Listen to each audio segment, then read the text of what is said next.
Hello everyone, welcome to IFS. कैसे हो बच्चों आप?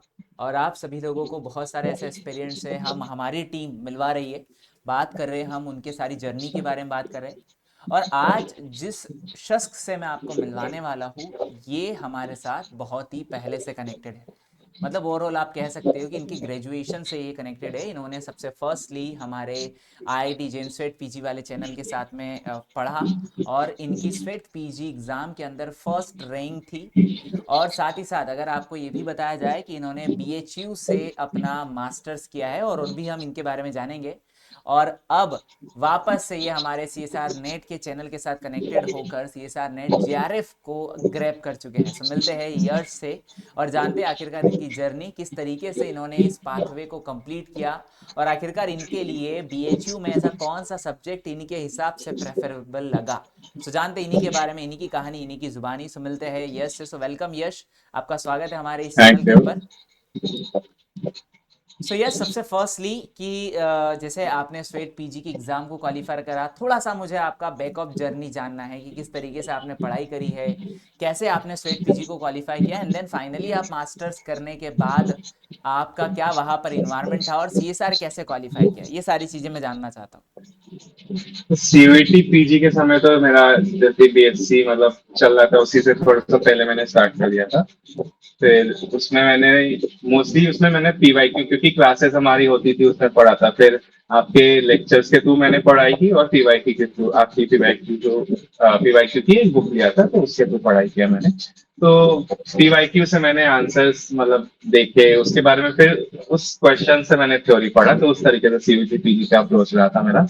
तो पूरी बेस मेरा पीवाईक्यू पे था सीयूईटी पीजी का स्टडी जो होती थी। तो उसमें मेरा बायोकेमिस्ट्री में भी हुआ था और माइक्रोबायो में भी हुआ था, मैंने माइक्रोबायो लिया।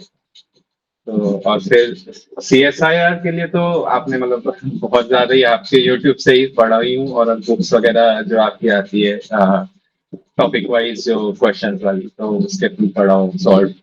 तो इस तरीके से आपने बहुत मतलब आईएफएस में बहुत हेल्प की है मेरी जर्नी में बीएचयू के थ्रू अंदर द। कैसा इन्वायरमेंट था? मतलब वहां पर ऐसा क्या आपको एकदम बढ़िया सा इन्वायरमेंट मिला कि जिससे आपने सीएसआर के लिए सोच लिया? तो मेरे को बीएचयू में एक्चुअली एमएससी के समय ही मेरे को पता चला कि एक सीएसआर नेट करके एक एग्जाम होती है। और सिंस वहाँ के प्रोफेसर्स बहुत ज्यादा ही अच्छे हैं और बहुत लाइक बड़े बड़े प्रोफेसर्स हैं तो उन्होंने एडवाइस किया कि हर बच्चे को मतलब ग्रेजुएशन के बाद अगर पीएचडी करना है तो अभी से ही जल्द से जल्द तैयारी स्टार्ट करनी चाहिए कि जेआरएफ के लिए। तो मैंने बहुत जल्दी कर दिया स्टार्ट लेकिन मेरे को मतलब मैंने सेकेंड सेमेस्टर में स्टार्ट कर दिया था। थोड़ा थोड़ा थोड़ा करता था क्योंकि मेरी क्लासेस भी रहती थी तो उसके साथ मैनेज करता था जितना हो पाता था करता था। बट स्लोली ग्रेजुअली धीरे धीरे माइक्रो इवोल्यूशन करते करते मैक्रो हो गया। तो फिर जेआरएफ हो गया उस तरीके से। और बीएचयू का एनवायरनमेंट बहुत अच्छा है, फैकल्टी बहुत अच्छी है, सबने बहुत बहुत हेल्प किया, आज तक कनेक्टेड है हम लोग। हाँ। यश, मैं आपसे एक और एक क्वेश्चन ये भी जानना चाहूंगा कि आपने जैसे कहा कि मेरा स्वेट पीजी बायोकेमिस्ट्री में भी था और माइक्रो में भी था, बट आपने सबसे ज़्यादा प्रेफरेबल माइक्रो ही करना समझा। ऐसा क्यों? आपको आपको किसी ने सजेस्ट करा होगा, या कुछ तो आपके साथ में हुआ होगा जिससे सजेस्ट कि हाँ आपने। मेरे बीएससी के प्रोफेसर ने भी सजेस्ट किया प्लस मेरा थोड़ा इंटरेस्ट भी उधर ज्यादा था। बायोकेमिस्ट्री थोड़ा टफ लगता था मेरे को। बट अभी अभी नहीं, अभी उतना टफ नहीं लगता अभी। और बायोकेमिस्ट्री भी बहुत इंटरेस्टिंग लगता है, उस समय सारा टफ लगता था तो मैंने माइक्रोबायो चुना। और और भी रीजन है लाइक मेरे कुछ और भी जो बड़े लोग हैं उन्होंने थोड़ा सजेस्ट किया, वो इस फील्ड से रिलेटेड है तो अच्छा यश, ये भी मैं उसके जानना थ्रू आई चाहूंगा कि गॉट देखो ठीक इंस्पायर्ड। है, हमारे एनवायरनमेंट के अंदर तो हमें बता रही है थोड़ा बहुत, बट बीएचयू एक सेंट्रल यूनिवर्सिटी की अगर मैं बात करूं तो वहां पर और ज्यादा हमें डीप नॉलेज मिलता है हमारे सब्जेक्ट से रिलेटेड। तो थोड़ा मैं जानना चाहूंगा कि आखिरकार माइक्रो के आगे कितनी अपॉर्चुनिटीज के बारे में आपको पता चला है बीएचयू से।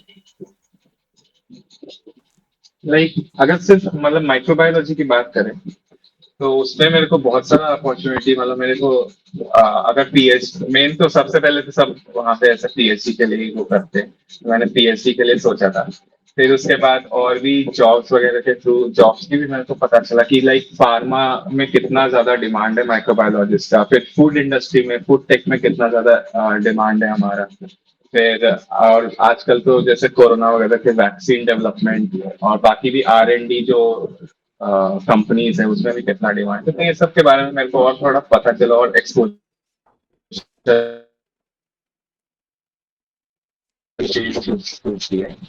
और उसके अलावा मेरे को और भी चीजें पता चला कि जो हम कर सकते हैं प्रोफेसर से वेरियस मतलब दूसरी फील्ड से भी थोड़ा थोड़ा मेरे को नॉलेज मिला, जो माइक्रोबायोलॉजी के अलावा भी मेरे को बहुत नॉलेज है। सो आपका तो मैं हाँ, रिजल्ट सुनना चाहूँगा CSR नेट का। सीएसआई नेट में मैंने 114 मार्क्स लाए हैं। मेरा AIR 53 है और JRF क्वालिफाई किया है। ये मेरा सेकंड अटेम्प्ट था और मेरा अभी मास्टर्स कंप्लीट हुआ है। फर्स्ट अटेम्प्ट में मेरा एक नंबर से रह गया था बस। मेरा 102 आया था, 103 पे वो था, कट सो ऑफ था यश, मैं लास्ट टाइम आपसे एक और एक चीज़ ये भी जानना चाहूँगा, जैसे कि फर्स्ट मोस्ट ऑफ अगर टाइम। देखा जाए, आपने कहा कि आपका स्वेट पीजी में AIR 1 रहा। सो मैंने ये भी सुना है कहीं कि मतलब मोस्ट ऑफ स्वेट पीजी का कोई कट ऑफ नहीं होता है और मोस्ट ऑफ हमें यूनिवर्सिटी ही सेलेक्ट करती है। तो थोड़ा सा आप आइडिया बताना चाहेंगे, बिकॉज क्योंकि आपने तो काउंसलिंग करी भी है। एक रिपीट कर सकते हैं क्या? मतलब ये था कि जैसे हम लोगों ने ये सुना है स्वेट पीजी का कोई ऐसा मेजर कट ऑफ नहीं होता है। हाँ हाँ हाँ। हाँ, मतलब ओवरऑल जितना यूनिवर्सिटीज होती है वही अपने कट ऑफ के हिसाब से बच्चों को सिलेक्ट करती है। तो थोड़ा सा आप काउंसलिंग के बारे में तो बताना मेरा चाहेंगे। एक्चुअली माइक्रोबायोलॉजी में हर सारे टॉप यूनिवर्सिटीज में हो गया था। मतलब जहाँ जहाँ है, DU में है, JNU में नहीं है, तो JNU में नहीं हुआ था, DU में हो गया था। JNU में मतलब माइक्रोबायो का कोर्स ही नहीं है, तो वहाँ नहीं हुआ था। DU में मेरा हो गया था और BHU में भी मेरा हो गया था। फिर मैंने क्लास ऑब्वियसली में भी ए आई पता आर किया। वन रहेगा तो फिर तो सभी जगह होना ही हाँ, है। मतलब ऐसे ऑफिशियली नहीं था कहीं कि AR1, क्योंकि उसमें ऐसा निकलता नहीं है हाँ हाँ, ऐसे बिल्कुल। रैंक लिस्ट, बट मेरे को हाँ मतलब मेरे क्लास में जो और लोग भी थे तो उनके थ्रू मेरे को पता चला कि मेरे को वहां जाके पता चला एक्चुअली कि हाईएस्ट मार्क्स आया था मेरा। और अच्छा, मतलब हाँ, तो हाईएस्ट इस आपके तरीके। वाली मार्क्स थे। हाँ, ओके। क्योंकि वहां पे ऐसे नहीं निकलता कि कोई कट ऑफ हो ऐसा, बट पता चल जाता है ना हाँ हाँ। कि सब यूनिवर्सिटी में जाओ बात करो सबसे, इसके थ्रू मेरे को लोगों के थ्रू पता चला। बस हाँ, इस तरीके से मेरे को पता चला कि कैसे कट ऑफ वगैरह आते हैं। फिर मैंने एप्लीकेशन फॉर्म वगैरह तो भरे थे टाइम पे उसके। फिर DU में मेरा हो गया था, बट एक्चुअली DU का रिजल्ट थोड़ा सा BHU के बाद आया था, तो मैंने BHU में ऑलरेडी वो कर दिया। और सिंस मैं अच्छा मैं बताया नहीं हूँ कि मैं वाराणसी का ही हूँ, तो मैंने इसलिए भी प्रेफर किया बनारस BHU ओके, में।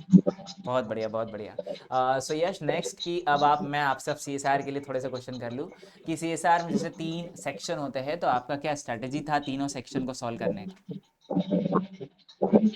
तो जैसे मेन मैंने सी के लिए बहुत प्रैक्टिस किया, क्योंकि सी में क्वेश्चन पढ़ना ही बहुत लेंदी प्रोसेस होता है, उसको पढ़ना उसको समझना। तो मैंने प्रैक्टिस किया। स्टार्टिंग में मैं जब पढ़ता था तो मेरे को 2-3 बार वो पढ़ना पड़ता था, फिर मेरे को समझ में मेरे दिमाग में प्रोसेस होता था जब। लेकिन धीरे धीरे PYQ लगाते लगाते जब मैं बहुत सारे क्वेश्चन पढ़ता गया, तो मेरा दिमाग ऐसे ही हो गया कि मैं जैसे जैसे पढ़ रहा हूँ मेरे दिमाग में वो अपने आप मतलब प्रोसेस होते जा रहा है, उस वो इन्फॉर्मेशन अपने आप प्रोसेस। तो मेरा टाइम उसमें बचा है। फिर सेक्शन ए में तो PYQ ने बहुत ही हेल्प की, और इस बार बहुत सारे क्वेश्चन जो थे वो ऑलमोस्ट रिपीट और सिमिलर आए थे, मतलब कुछ वैल्यूज चेंज करके, बट कंसेप्ट सिमिलर था। तो मैंने पिछले जब 6 या 7 साल के वो लगाया था जितने भी PYQ से, तो उससे मैंने सेक्शन ए इस बार बहुत ही अच्छा गया था। सेक्शन ए सबसे ज्यादा अच्छा गया था इनफैक्ट मैं कहूँ तो। और सेक्शन बी तो बहुत ज्यादा मतलब इंफॉर्मेशनल ज्यादातर होता है, तो उसको तो मैंने मतलब रिवीजन के थ्रू प्रैक्टिस किया। जो अपने नोट्स बनाया था, जो आपके यूट्यूब चैनल वगैरह पे बुक्स वगैरह के थ्रू जो नोट्स बनाया था, उसी नोट्स को मैंने दो तीन तीन नहीं 2 बार मैंने पूरा पूरा नोट्स सारे अच्छे से प्रैक्टिस किए। तो इस तरीके से सेक्शन ABC सब तैयार हो गया मेरा। और कॉन्फिडेंट था एग्जाम देते समय कि घबराना नहीं है, हंसते खेलते एग्जाम को, क्योंकि डर के पहली बार मिस्टेक करके आया था फर्स्ट अटेम्प्ट में मैं। तो इस बार था कि नहीं, इस बार डरना नहीं है और अच्छे से ही करना है।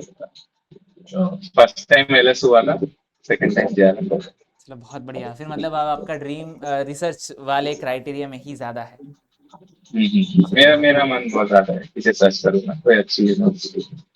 तो यश, अब देन नेक्स्ट मेरा ये क्वेश्चन कि वैसे आपका मास्टर्स कौन से ईयर में हुआ है।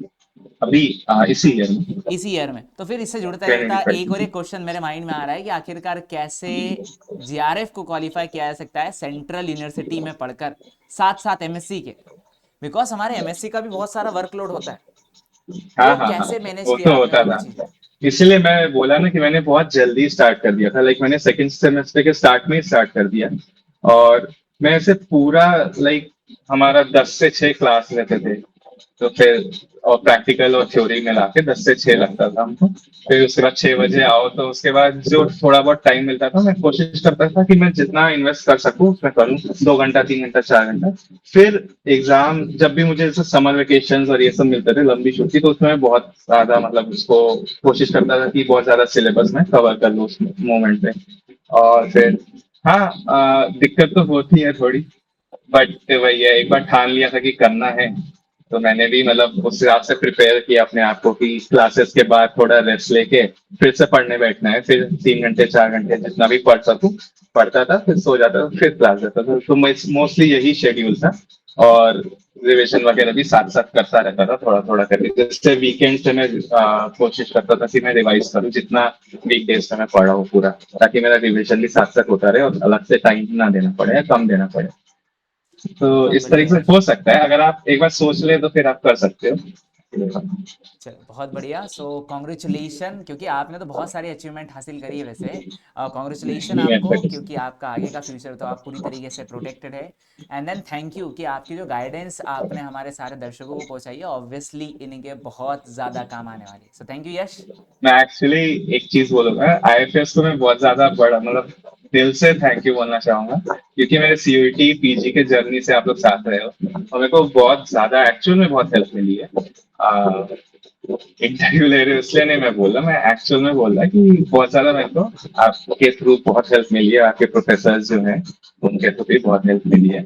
और विशाल सर ये सबको मैं बहुत देखता था, तो केसी सर विशाल सर तो बहुत हेल्प मिली है। चलो thank you Yash. Thank you sir. Okay.